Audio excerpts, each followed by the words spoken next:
Prepárate para iniciar este día conectándote a la verdad. Nuestro deseo es desarrollar, a la luz de las Escrituras, una auténtica cosmovisión cristiana. Te invitamos a vivir en obediencia a la palabra una vida coherente con el Evangelio de Cristo, la única verdad que puede hacerte libre. Bienvenidos a Conectados al Camino, siempre en movimiento. Dios les bendiga y muy buenos días a toda la respetable audiencia que día a día escucha a Dinámica 92.9 FM, la siempre única, refrescante y edificante. Cordialmente le damos la bienvenida a su programa favorito de esta hora, Conectados al Camino, siempre en movimiento. Sea el Señor glorificado en la vida de usted, estimado oyente, y pido a Él para que dirija su caminar y cada paso que usted pueda dar sea guiado por su presencia donde quiera que usted pueda ir. Hoy vamos a estar en la producción nuestra hermana Adriana Osorio de Coello, quien modera para ustedes su hermano y amigo Henry Rodríguez. Nuestro programa de hoy inicia como siempre con la oración Nos Conecta. Te damos muchas gracias, Señor bondadoso, por este nuevo día que nos das. Gracias por tus misericordias, por tu bondad. Y Padre, queremos pedir, Señor, que nos ayudes para poder cumplir todas aquellas responsabilidades que nos corresponden. Prepáranos para este día de trabajo, día de estudio, para todas las cosas que debemos hacer. También, Señor, prepáranos para las alegrías, prepáranos para las decepciones, pero en todo momento te podamos dar la gloria y la honra. Que seamos obedientes, que crezcamos en gracia, que ayudemos y busquemos el beneficio de nuestra alma en lo eterno y también la de nuestro prójimo. Que tu reino, Señor, se expanda y se glorifique a través de nosotros y en nosotros. Ayúdanos, Señor, para poder entonces cumplir todas aquellas cosas que tú deseas y nos mandas en tu palabra, de tal manera que te honremos y te glorifiquemos. En el nombre de Jesús. Amén. Así es. Vamos a nuestra sección, una frase, una reflexión. En la escatología, el presente adquiere significado a la luz de un futuro que trasciende nuestras limitaciones temporales. La escatología nos invita a mirar más allá de lo inmediato y a considerar que nuestra existencia no se agota en el aquí y ahora. Cada elección, acción y relación cobra relevancia cuando se enmarca en la perspectiva de un destino final. La esperanza escatológica nos impulsa a vivir con propósito, a cuidar de nuestra alma y a contribuir al bien común, sabiendo que nuestra historia no termina en esta vida, sino que se extiende hacia una plenitud aún por descubrir. En medio de las incertidumbres y desafíos, la escatología nos recuerda que somos parte de un relato más amplio, donde la justicia, la misericordia y la redención encuentran su cumplimiento. Hasta aquí una frase, una reflexión. Hoy damos continuidad a en nuestra sección Grandes Temas, la serie titulada Un panorama general de la escatología. Hoy en nuestra segunda entrega, como prometimos el día de ayer en el inicio, vamos a estar dando continuidad a estos principios generales acerca de la escatología. El hermano Luis Muñoz, pastor de la Iglesia Bautista Reformada de Barquisimeto, es nuestro invitado. Bienvenido, pastor, ¿cómo te sientes hoy? Muy buenos días, mi hermano Henry, muchas gracias, feliz de estar nuevamente por acá y agradecido al Señor por la oportunidad. Qué bueno, mi hermano. Pastor, ayer estuvimos hablando de algunos tópicos de verdad muy interesantes y en la parte introductoria de nuestro primer programa de la serie. Y hoy, entonces, por supuesto, vamos a dar continuidad a esto. Y cómo para hacerlo de una manera como retrospectiva en lo de ayer, podemos hoy hilvanar de lo de ayer con lo de hoy. Sí, por supuesto, el día de ayer, ¿verdad? Para aquellos que quizás se están uniendo hoy, estuvimos hablando del problema en cuanto a divorciar el evangelio con la escatología y eso llevarnos a extremos que de verdad quisiéramos evitar y que por supuesto nos desvirtúan de la bendición, del gozo de poder estudiar este campo de la teología sistemática. También entendimos qué es lo que dice la Biblia, su definición. También una cosa importante que para mí siempre es tenerlo en cuenta, estuvimos mencionando que hay 4 escuelas o 4 formas de acercarse a la escatología Y algo que creo que debemos recordar es que de estos 4 puntos debemos reconocer que quienes lo sostienen son cristianos verdaderos. Entonces aquí hay algo acerca de la madurez cristiana que tenemos que tener en cuenta.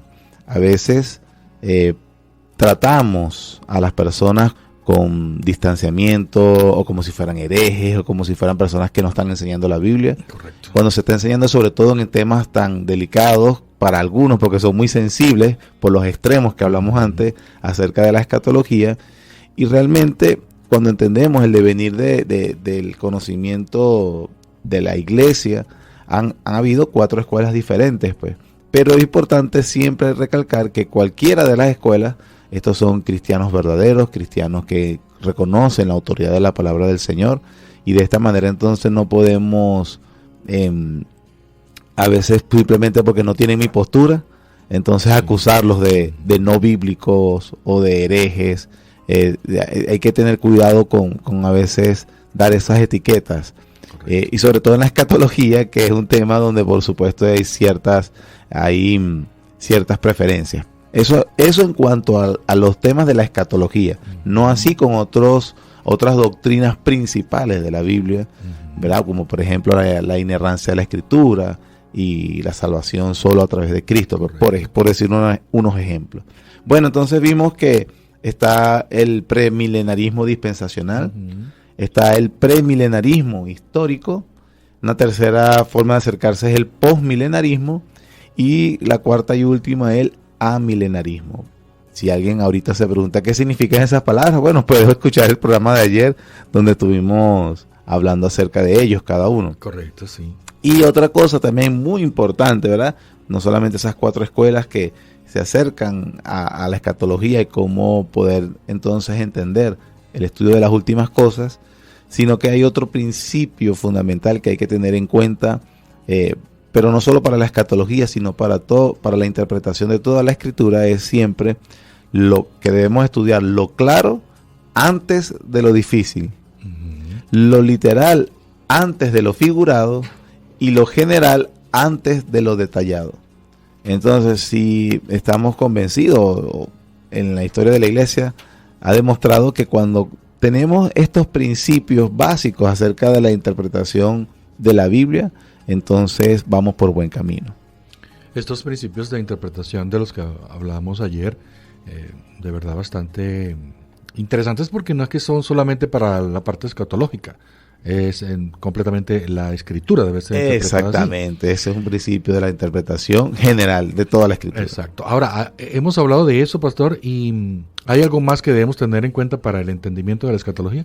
Sí, también, por supuesto, a la hora de cuando nos acercamos a la escatología, aparte de lo que ya hemos mencionado, también tenemos que tener en cuenta 3 categorías bíblicas generales que nos capacitan para entender la estructura básica de la escatología.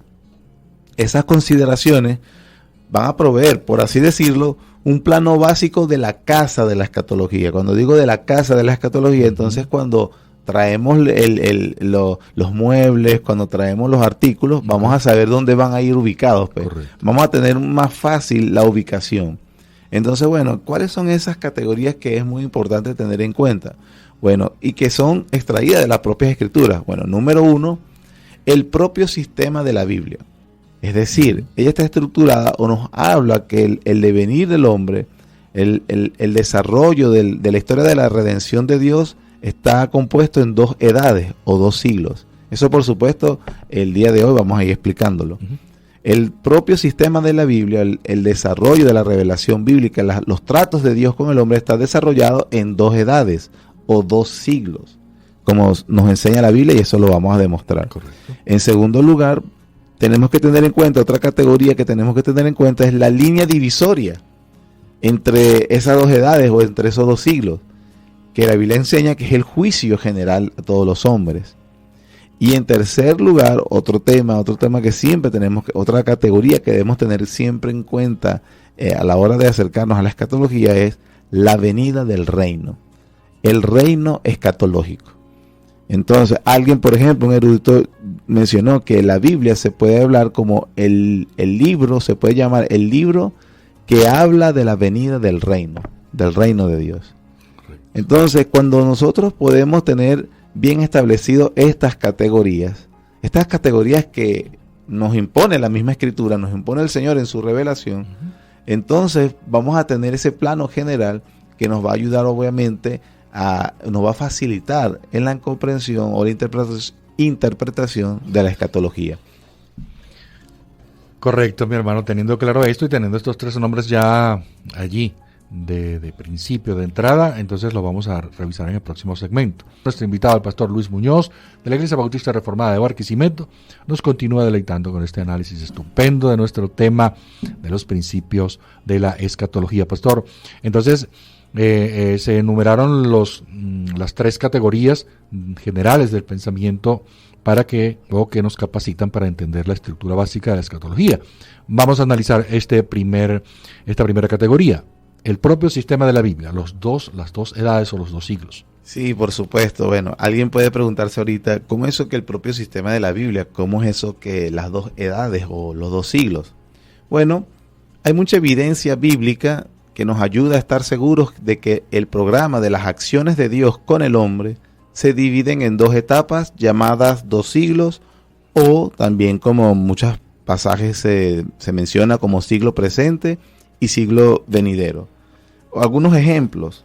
En Gálatas, capítulo 1, versículo 4, el apóstol Pablo, hablando del Señor Jesús, en el versículo 4 dice, el cual, el Señor Jesús, se dio a sí mismo por nuestros pecados para librarnos del presente siglo malo, conforme a la voluntad de nuestro Dios y Padre. Entonces ahí hay una referencia de que hay un presente siglo malo. En Lucas, capítulo 20, versículo 35, dice, entonces respondió Jesús y les dijo, los hijos de este siglo se casan. Nuevamente habla de un siglo. Los hijos de este siglo se casan y se dan en casamiento, mas los que fueren tenidos por dignos de alcanzar aquel siglo y la resurrección de entre los muertos ni se casan ni se dan en casamiento. Entonces vemos también que el Señor Jesús, hablando en unas preguntas que le hicieron sobre la resurrección, Él habla acerca de este siglo y aquel siglo, es decir, otro siglo.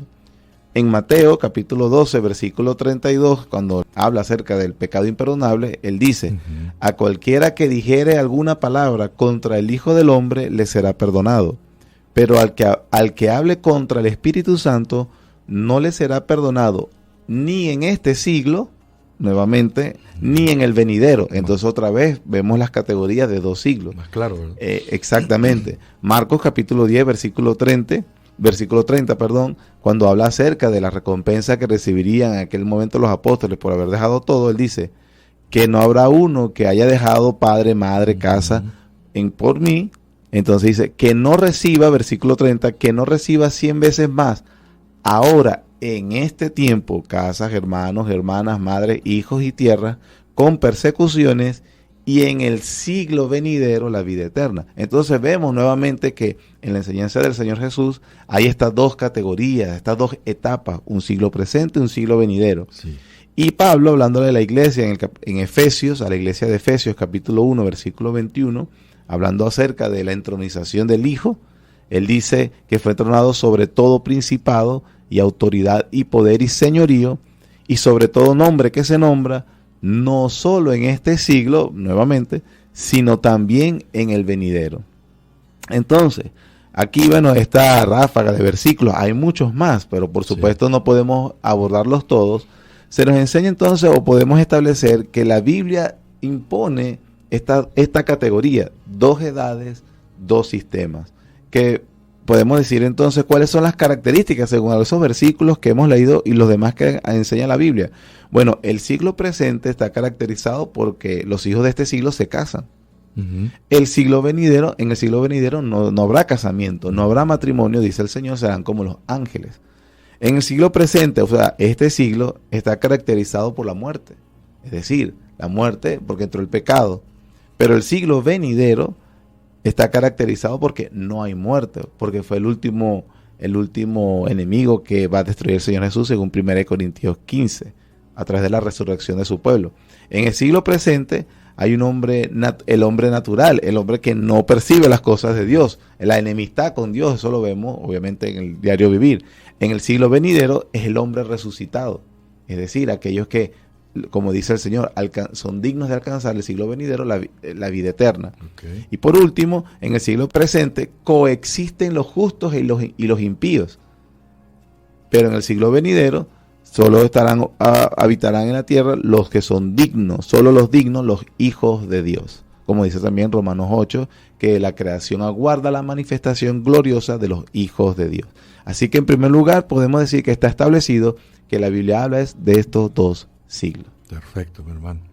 Excelente esta exposición ahorita, porque, claro, deja ver y a través de los textos bíblicos cómo se ve la gran diferencia de mostrar el anterior y el actual. Vamos a entrar a nuestra sección Conectados con Buenos Libros, cortesía de librería Legado Reformado Venezuela.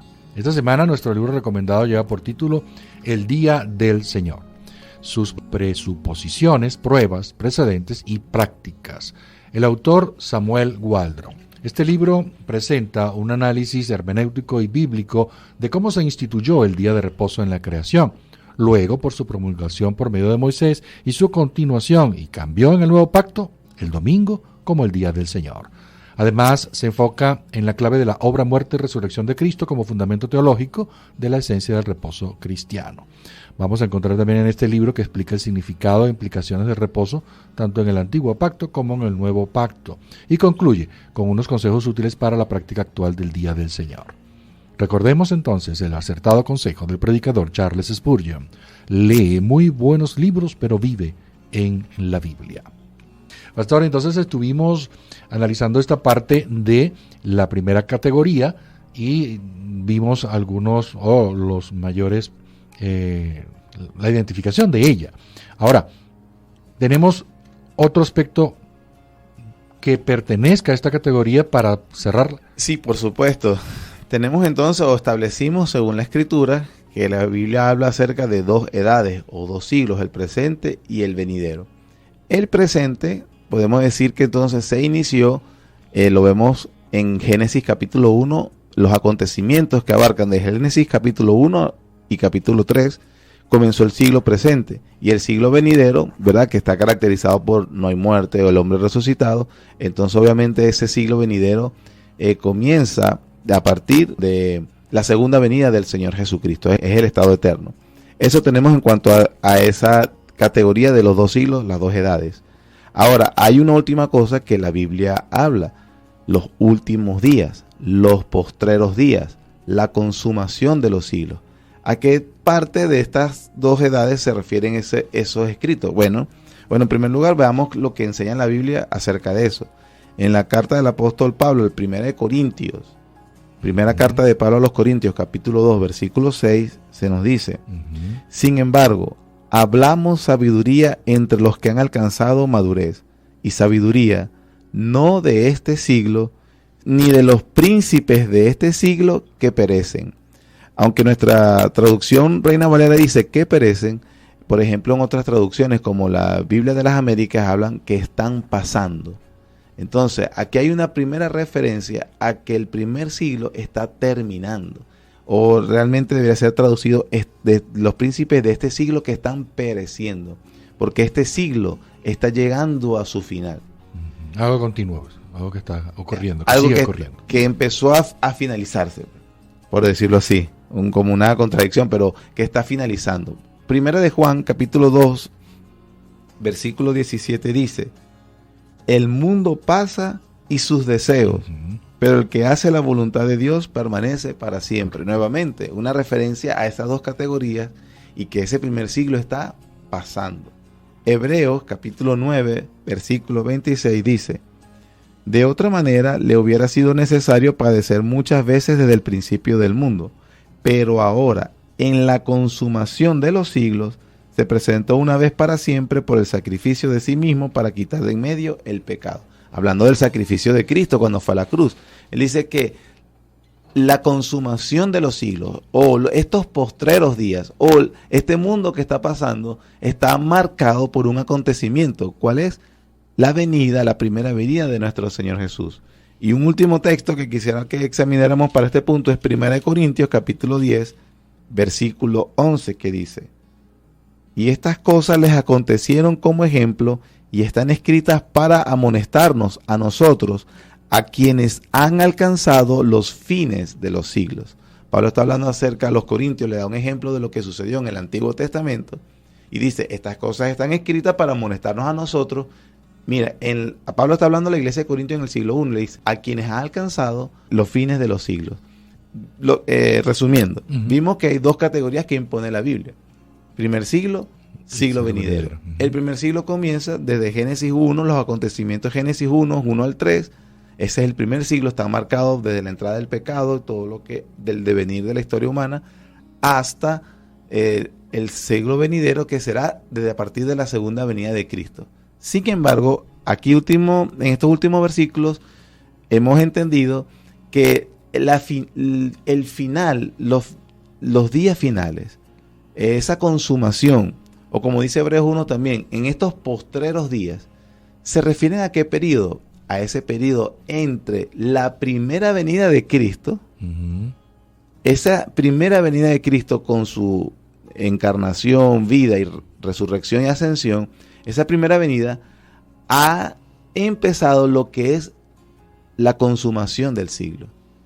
Y eso vendrá hasta la segunda venida de Cristo. Es decir, que lo que enseña la Biblia, los últimos días, los postreros días, que por lo general algunos creyentes creen que se refiere a, por ejemplo, al año 2024 que estamos viviendo ahorita, o de repente algunos creyentes se han atrevido a, el Señor Jesucristo va a llegar, son los últimos días porque están pasando estas señales o aquello, y entonces esas señales se refieren a cosas que están viendo en el cielo, o cosas que ven por internet, o cosas que publicó un político, o cosas que están pasando en el Medio Oriente, son los últimos días. Entonces tenemos que, ya la segunda venida de Cristo, no, realmente la Biblia sí habla de los últimos días, sí habla de los postreros días, pero lo habla desde la época que el Señor Jesucristo vino en su encarnación y murió. Es decir, que ya estamos viviendo esos últimos días. Es decir, sí hay una expectativa de la segunda venida de Cristo, porque ya estamos en la consumación del siglo, según los textos que acabamos de ver. La venida, vida del Señor Jesús, la vida y la muerte y la resurrección y su ascensión marcaron el final del siglo presente, que es toda la historia humana, y que obviamente estamos en una cuenta ya regresiva. Correcto. Para la segunda venida del Señor Jesús. Pero eso enmarca entonces estas dos edades, y por eso entendemos que estamos en los últimos días. Perfecto, hermano. Hermoso, de verdad agradable poder escuchar esto con esta claridad. Entonces aquí cerramos esta categoría para el próximo segmento ver la otra que tenemos pendiente. Llegamos a nuestro último segmento del programa y concluiremos lo tocante a esta segunda categoría llamada el juicio general. Para eso entonces nuestro hermano pastor nos deleita con el análisis. Adelante, mi hermano. Perfecto. Vimos entonces la primera categoría, acerca del sistema de la Biblia, el sistema propio que impone la Biblia, las dos edades. Ahora hay la segunda categoría que tenemos que tener en cuenta sobre este tema de la escatología, es la línea divisoria, el juicio general. Bueno, por supuesto, no hay ninguna corriente de cristianismo que niega que va a haber un juicio. Exacto. Un juicio. Entonces, bueno, el punto es que ese día del juicio es un asunto inmensamente importante y práctico en el estudio de la escatología. Hay que tenerlo muy en cuenta. Obviamente es un tema que ha sido sujeto de amplia revelación en la Escritura. El término día, como referencia al día del juicio, ocurre nada más en el Nuevo Testamento 58 veces. O sea, es bastante sustentable. Wow. Creo que si alguien se llame cristiano, no puede obviamente no reconocer que existe un día que Dios ha establecido para el juicio. Ahora, cuando hablamos del juicio general, debemos tener en cuenta tres cosas que enseña la Biblia. Número 1, el alcance del juicio general. Número 2, el tiempo del juicio general. Y número 3, los resultados del juicio general. Cuando hablamos del alcance, el alcance del juicio es a todos los hombres vivos y muertos. Eso es lo que enseña la Biblia. Ahorita lo vamos a demostrar. Correcto. En cuanto al tiempo del juicio, hablamos que ¿cuándo va a ser ese juicio? Bueno, el tiempo es en la segunda venida de Cristo. Y en cuanto a los resultados de ese juicio, ahí se nos dice que será para vida eterna o para castigo eterno. Los tres pasajes clásicos que enseñan el Nuevo Testamento sobre el tema del juicio general son en el Evangelio de Mateo, capítulo 25, versículos 31 al 46. El segundo pasaje clásico es Romanos, capítulo 2, versículo 1 al 16. Y el tercero es la segunda carta del apóstol Pedro, capítulo 3, versículo 1 al 18. Hay más textos en la Biblia, obviamente, que hablan acerca del juicio. Como dije, hay una referencia de 58 veces. Pero estos son los tres pasajes más clásicos con respecto a este tema, que son más, que lo amplían. Y donde podemos ver estas tres consideraciones: el alcance, el tiempo y los resultados. Por supuesto, por razón del tiempo no podemos examinar los tres pasajes, pero por lo menos veamos uno. Veamos el primero, Mateo, capítulo 25, versículos 31 al 46. Dice, por ejemplo, si le aplicamos estas tres consideraciones que acabo de mencionar, vemos, por ejemplo, el alcance. ¿Cuál es el alcance? El alcance es el juicio de todos los hombres vivos y muertos. Eso lo podemos ver en el versículo 32. El versículo 32 dice, y serán reunidas delante de él todas las naciones, y apartará los unos de los otros, como aparta el pastor las ovejas de los cabritos. Entonces, en primer lugar, vemos que el Señor dice de una manera muy clara, de una manera irrefutable, que ¿quiénes van a estar delante de él en este juicio? Bueno, y dice el versículo 32 claramente, todas las naciones, todos los hombres. El alcance de este juicio es a todos los hombres. En segundo lugar, hablamos del tiempo. ¿Cuándo va a ser el tiempo de este juicio? El versículo 31 también nos lo dice claramente. Dice el versículo 31, cuando el Hijo del Hombre venga en su gloria y todos los santos ángeles con él, entonces se sentará en su trono de gloria. Obviamente es la referencia al juicio, su trono. Y entonces nos dice que ¿cuándo va a ser? Bueno, cuando el Hijo del Hombre venga en su gloria. Está hablando del Señor. Ese es el último discurso de nuestro Señor, uno de los últimos discursos del Señor estando antes de ser crucificado. Entonces vimos el alcance, todas las naciones, vimos el tiempo, que es cuando el Hijo del Hombre venga en su gloria, en su segunda venida, y vamos a ver los resultados de este juicio. Eso nos lo enseña el versículo 46. E irán estos al castigo eterno y los justos a la vida eterna. Ese es el pasaje muy conocido de Mateo 25, donde dice, Señor, ¿dónde te vi desnudo y te vestí, hambriento, te di alimento? Entonces, como dijo ya en el versículo 32, apartará a las ovejas de los cabritos, unos a la derecha y el otro a la izquierda. Y ahí el 46 nos habla del versículo de los resultados. E irán estos al castigo eterno y los justos a la vida eterna. Entonces, esa es la segunda categoría que tenemos que tener en cuenta cuando hablamos de la escatología. Hablamos de las dos edades, los dos siglos.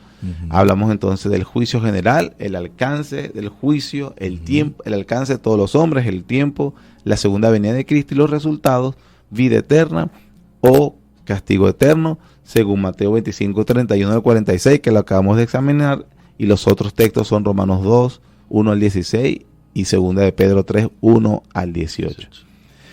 Hay una tercera categoría que creo que obviamente ya el tiempo no nos alcanza, pero con el favor de Dios veremos mañana, que es acerca de la venida del reino, el reino escatológico. Exacto, hermano. Así que esperamos, ¿verdad? O estamos seguros de que usted y nosotros hemos sido edificados con toda esta explicación, exposición, análisis acertado de nuestro hermano Luis Muñoz. Gracias, pastor, por estar con nosotros hoy. Agradecemos también a nuestro Señor por permitirnos estar al aire en el día de hoy, en este hermoso programa. Y, pastor, una oración para finalizar hoy. Por supuesto. Gracias, Señor. Muchas gracias por esta oportunidad que nos has dado para poder compartir estos principios generales, para darnos las herramientas en comprensión de tu palabra. Señor, tu palabra dice, mi pueblo fue destruido porque le faltó conocimiento. Nos adviertes, nos enseñas, nos los pones a disposición. Ayúdanos a que no solamente llenamos la cabeza de contenido, sino que aplicamos verdaderamente estas herramientas para poder ver la claridad de tu palabra. Y como dice el salmista, abre mis ojos y miraré las maravillas de tu ley. Así, Señor, ayúdanos para comprenderla y de esa forma ser santificados en tu verdad. Tu palabra es verdad. Gracias, Señor. En el nombre de Jesús. Amén. Amén. Les invitamos para mañana, jueves, a las 7 de la mañana, donde estaremos con el cierre de esta serie. Elaboramos para ustedes Manuel Felipe García en la dirección, Alexis Azuaje en los controles y Henry Rodríguez, quien habló para ustedes. Feliz resto del día. Dios le bendiga.